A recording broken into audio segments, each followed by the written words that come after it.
Hi there, folks. This year, I'll be talking about debugging tools you should know and some other developer hacks that will hopefully make your life inside the platform easier and happier. As for the agenda, it should be pretty straightforward. We'll start talking about the fundamental tools you should know for CT development. Then we'll take a look into the visual tools that are shipped alongside CT. We'll then move into some ways that you can troubleshoot your code and extension for performance issues. And last but not least, we'll explore some tips on how to be a more efficient, via laziness, software developer. Also, it is worth mentioning you see a blue ribbon on the top right hand side in some slides. That's to denote the things that I personally use every single day. The source code for this presentation will be available in the following link. It is worth mentioning that this repo also contains other interesting things related to CT development, and it's open for collaboration. So if you want to send a helpful snippet or a CT dev tip, they are both welcome. Quickly, let me just talk about myself. My name is Felipe Teixeira. I'm a Brazilian who currently lives in Portugal. I'm a father to a marvelous little girl and married to what I consider to be Wonder Woman. I've been writing software for a long time, over 25 years now. I love doing Brazilian Jiu Jitsu when I'm not injured from practicing Brazilian Jiu Jitsu. And I also enjoy weird arts in general, as you can see from the tattoos in my arm. Well, I guess if you're watching this offline, you're not gonna see that part.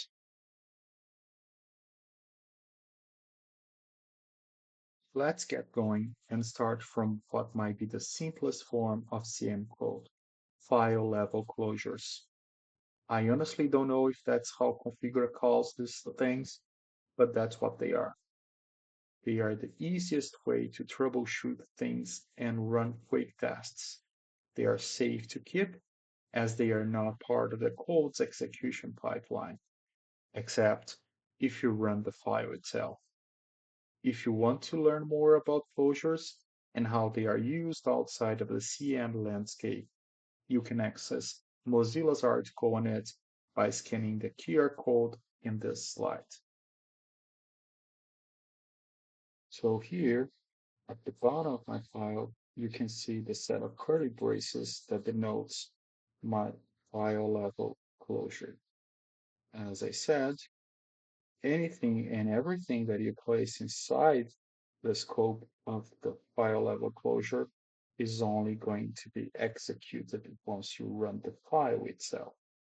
So in this case, we have a method called run cleans, and that's the only thing that is going to be executed and only if I run the file itself. The second thing we use as part of our 101 series is clean. It is, as far as I can tell, currently the one thing you can't live without when developing for CET. On top of being available everywhere and super easy to use, it is also super flexible, as we can see from this slide and the following code. As we previously saw, we have a closure at the bottom of this file that calls run claims, which by itself is only a function with a series of calls to clean.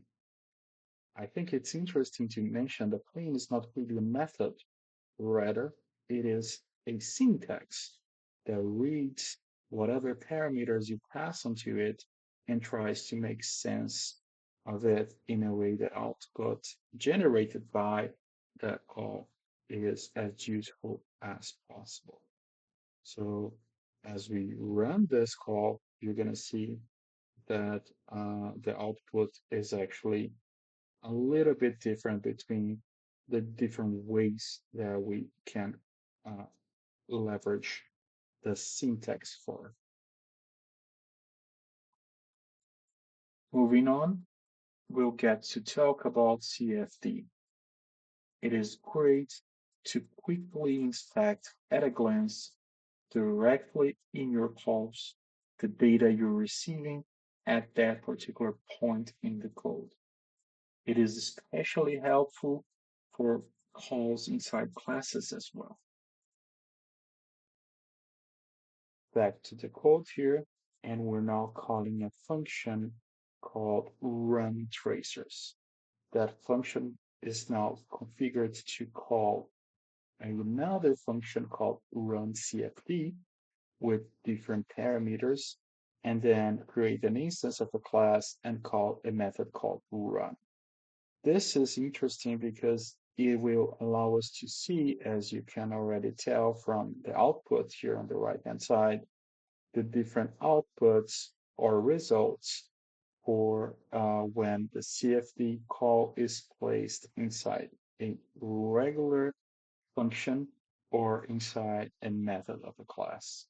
So you can see that when we have the class name itself is going to be added as a prefix of the output. Moving forward into SSD, which stands for short stack dump, we're going to see that it does not expand frames. If you want that, you should use stack dump instead. Luckily, we're going to explore both options next.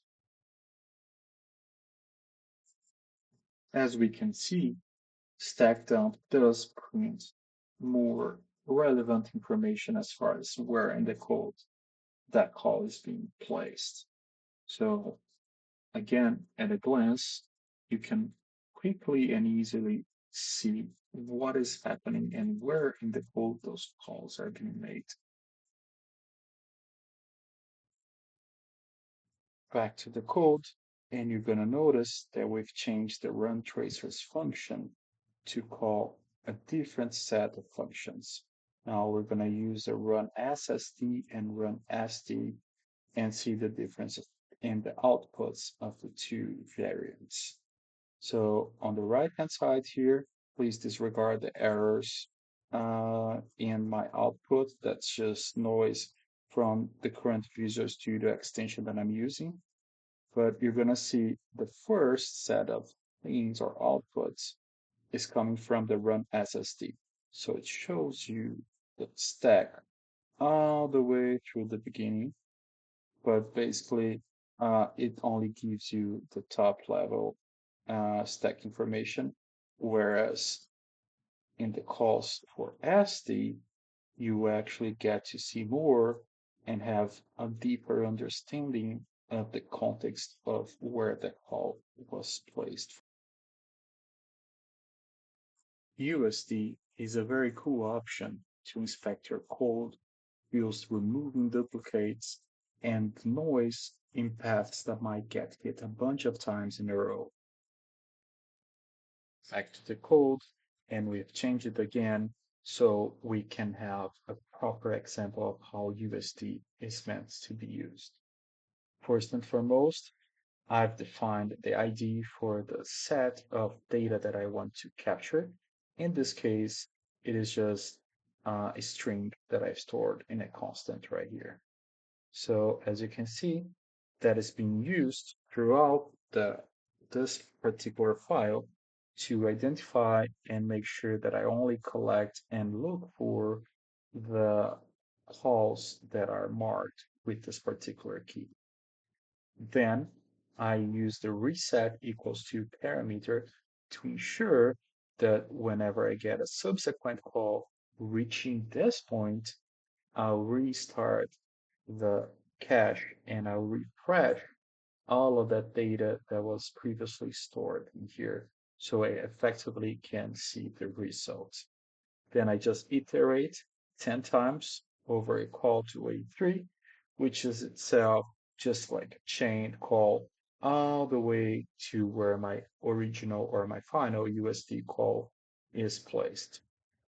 We can explore all of the different options for the parameters for USD just by going into the file where that is defined. You can just do that by yourself. and see all of the different fun ways that you can use this functionality. But for now, let's just go ahead and run it. So again, disregard the error messages, but you're going to see that I get the output here with, well, the expected information for this particular call stack. But then if I call it again without resetting my cache, it doesn't really show anything because obviously it got cached.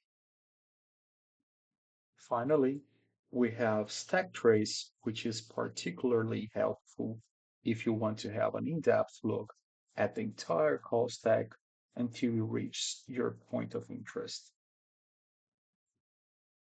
Stack trace is pretty simple to use. All you need to do is place a call to st, make sure that you have the correct package import into your file or into your package. And what you're going to see once you run it is the entire path up into your current point of interest.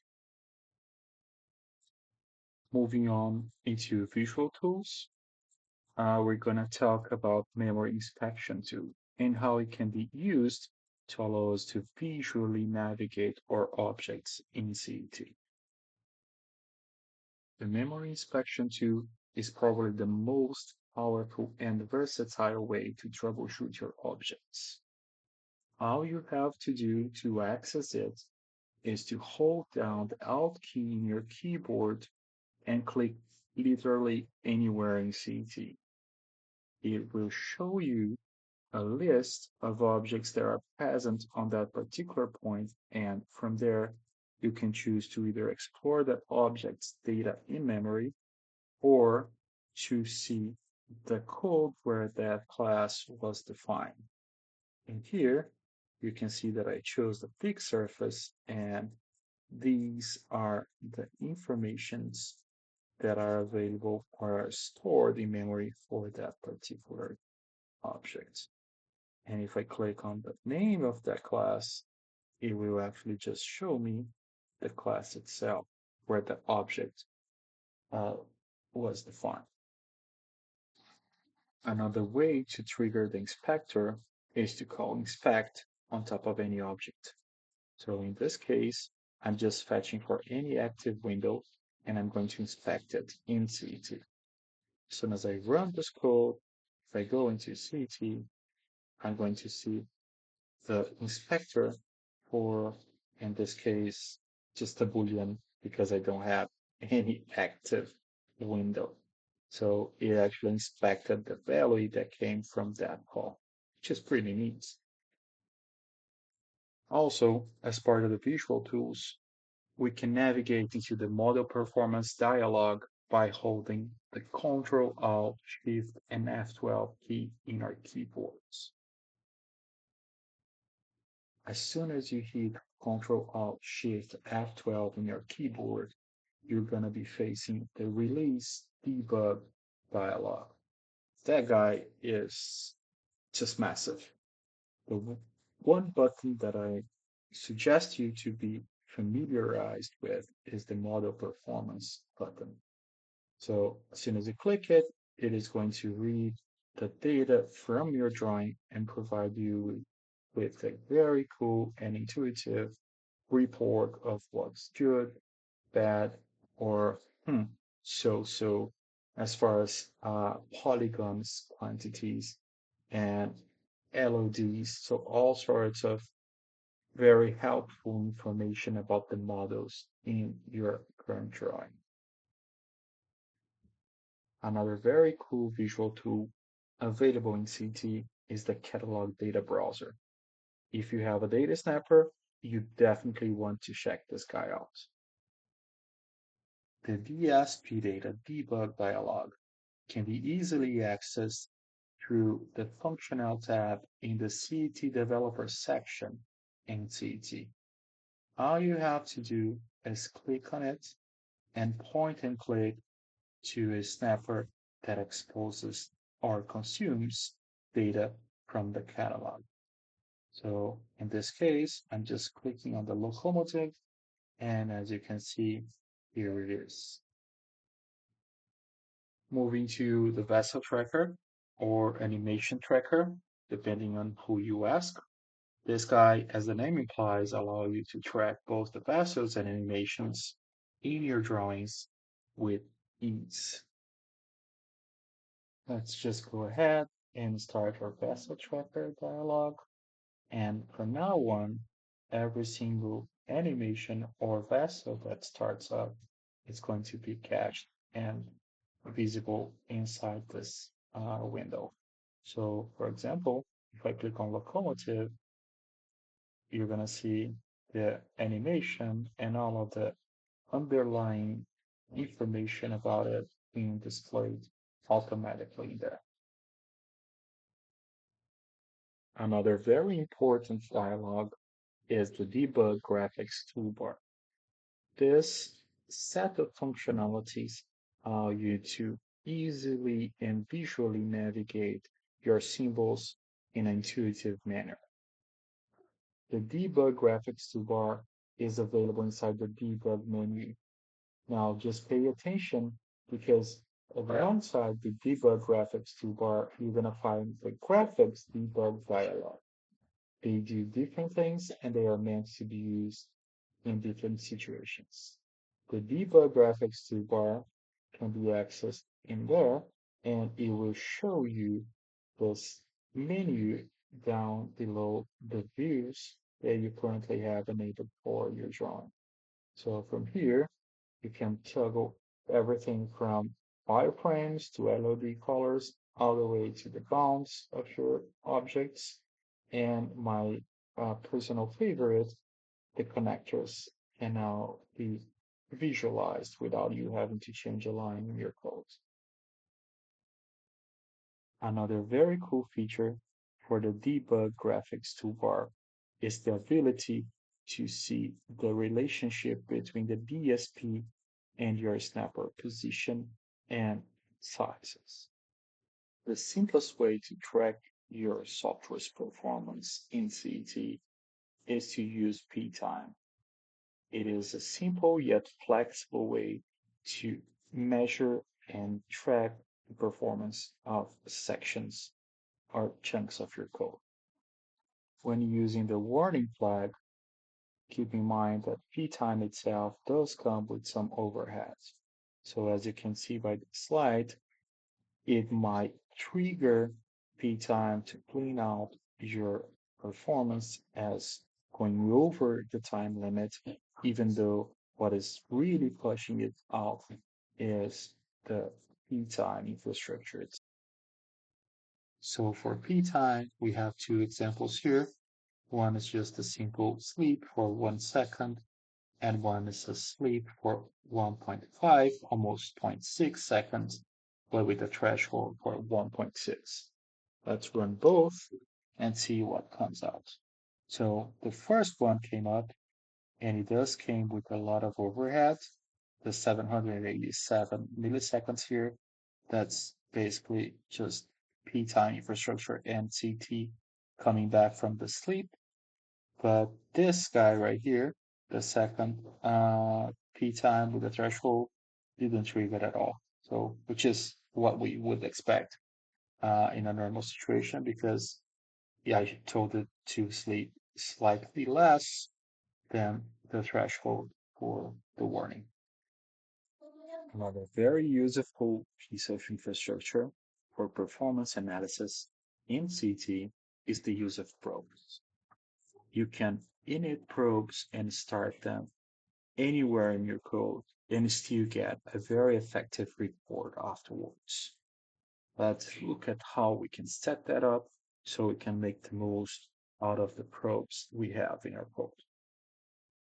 For probes, all we're going to do is run a series of interactions, initializing the probes, starting them, and then stopping them.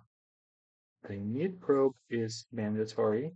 Without it, your start and stop probe will basically do nothing. And last but not least, we're calling for the probe report. Tell us exactly what took place uh, in the system up until that point. You must always remember to include the namespace, which I'm doing it right here. But other than that, it should be just a matter of using the correct init start and stop combination.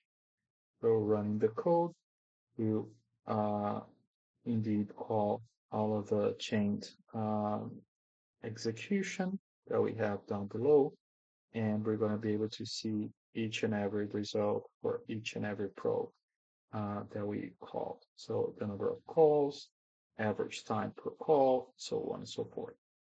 It's a very interesting way to inspect like a large surface area with a very simple interface uh, on the outside scope. As far as performance analysis goes, the profiler is to me the most interesting piece of functionality that CT offers out of the box. It not only offers you a chance to inspect each and every step of the way between two sides of your code, but it also allows you to look forward into the stack and know exactly where and how the subsequent calls are being placed in an otherwise very hard to navigate system. And now for the profiler, all we have to do is call start, stop, and report. Everything that is between the start and stop will be encompassed during the report phase. So let's run this code. It takes a little longer to execute because it does a lot of black magic behind the scenes. It actually tries to resolve all the packages. You can actually filter by only custom packages if you want during the report phase. So it's a very, very interesting way to get to navigate and understand your code. Finally, we get to see the result of our profiler. And as I said, you can, as I like to think, look forward into the stack. So it goes from child 0 to 1 to 2. Uh, and this is a very interesting way to get to understand very complex calls without having to add a bunch of claims all throughout the place. Obviously, this is also very useful to gather metrics for your system. So it does offers you a lot of information as far as how this actually each and every step of the way is performing uh, when compared to the entire execution pipeline. So this guy is the one that's taking the most time for this particular calls. And as we can see, there is actually a reason for that because inside the chain child 2 is where, sorry, wrong step, is where we're going to find the call for sleep. Moving to our last section of this presentation, let's talk about why you should queue your feature or environment specific branches. Git, out of the box, offers us the solution for both these scenarios or problems, depending on how you look at it. It's called tags. Tags are an easy and native way for you to look back and retrieve relevant landmarks in your code. It could be a release to production, could be the latest version for your beta build or test environment, or even just a spot in the repo's history that you want to have an easy and convenient way to refer back in the future. Tags can be created and retrieved via command line using the git tag command, or as this is the lazy developers portion of this presentation, you could do it like I do and use an IDE for that. My IDE of choice is called Fork, and you can get it in the link below, gitfork.com. And let's take a look on how to create and retrieve tags using it. So I now have open Git fork and say that I have something in my code, like a particular commit. It could be the latest, or it could be any commit in the tree that I want to save for later. Be that because I pushed it to a a version for so the user can test it, be that because there's something in there that I want to kind of like explore further in the future. And for now, I'm gonna click and select this guy in particular, this particular comment, and I'm going to create a tag, which I think that it's interesting to reason about tags in a way that they are kind of like landmarks. So as you can see, I don't have any tags right now. I'm just going to right click it and click on the new tag option. I can name it anything. It obviously needs to be something that makes sense for you. So for now, going to be task tag. You can do basically anything as long as it's just one full string. And then you can also alternatively, or it's optional, but I would say that it's a very cool idea, a very important part of making sure that tags works is to add a description of like why you need a tag for this. Obviously, if you're just adding tags for new releases and the tag name itself is meaningful enough that you can just look at it and see that it is related to the release. For example, if you have a version number in here, you don't need a message. But for this case, I'm going to just say that this is a hashtag. You can choose to push it to the server. So you have the tag published in the server so other developers can see and can use that tag, or you can leave it local so only you can use that and see that. I'm going to push it to the server. It's going to create and it's done. So if you're using Git fork, you can even search for it. So if I look for task tag, there it is. It's the only tag. In order to check out this particular point in the code, all I need to do is just double click the tag and it's done.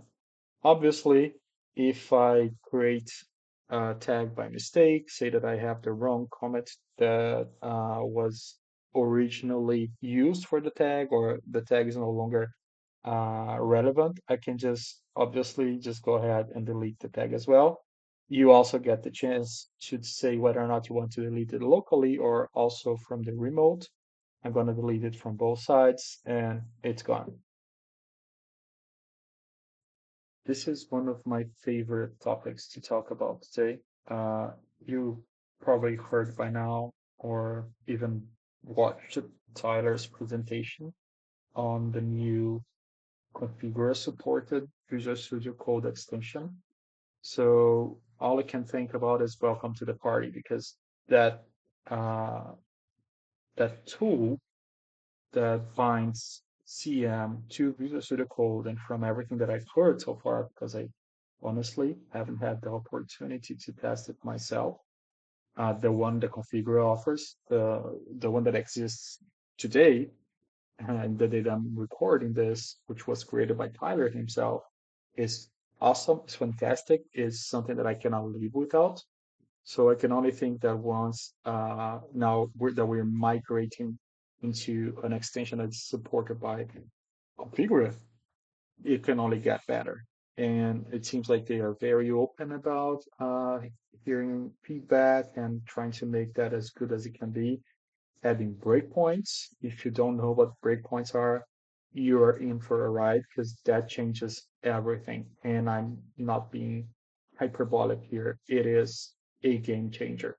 So definitely check that out. It's going to make your lazy lives even lazier, or it's going to drastically reduce the amount of typing and amount of work you need to do to basically troubleshoot and understand any portion of your code. Also, it's going to help you just be more efficient overall. And this actually leads me into our next slide. The last portion of this presentation is going to cover GitHub Copilot for Visual Studio Code. You might have heard about Copilot already. If you're not just focused on CM, probably you're even using it. But I think it's interesting enough that's worth sharing and showing you a very small but interesting demo of what it can do and how it can make your life more productive and even helping you avoid some mistakes and why not generating boilerplate code and sometimes even more complex algorithms for you. We're back to Visual Studio Code now, and as you can see, I now have this variable value as part of my closure and a couple of comments here saying what I want to do with it.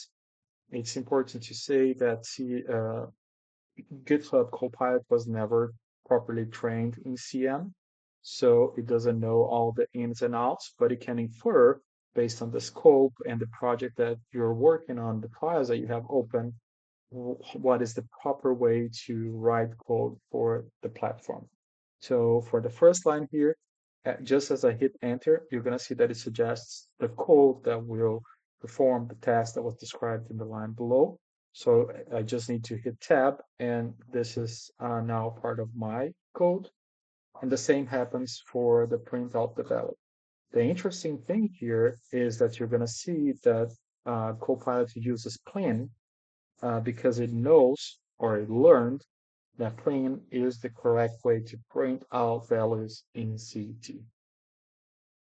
So if we compile this, if you didn't notice already, it's going to throw an error because we're trying to convert an int to a double and then back to int. So the fun way, not the best way, but the fun way to fix this is just to uh, give Copilot a better description of what we want and then let it have another go at it. Again, as you can see, it already fixed itself. And if I compile this, it will now work. So if I don't know, go with 10, which was the value suggested by Copilot itself, and we now compile, it's going to work and run it. We should get 11, which is correct.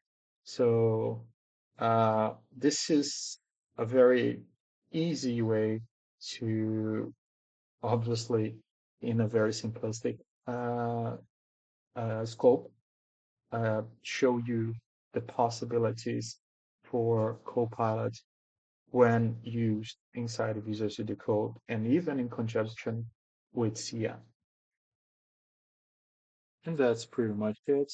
Uh, these are all of my contact information. If you have any questions about what you just saw, or if you want to get in touch to kind of explore something that you saw and it wasn't covered deep enough in this presentation, feel free to shoot me a message and to reach out, and I'll be more than happy to try and give you my best answer and try to help you get to the next level.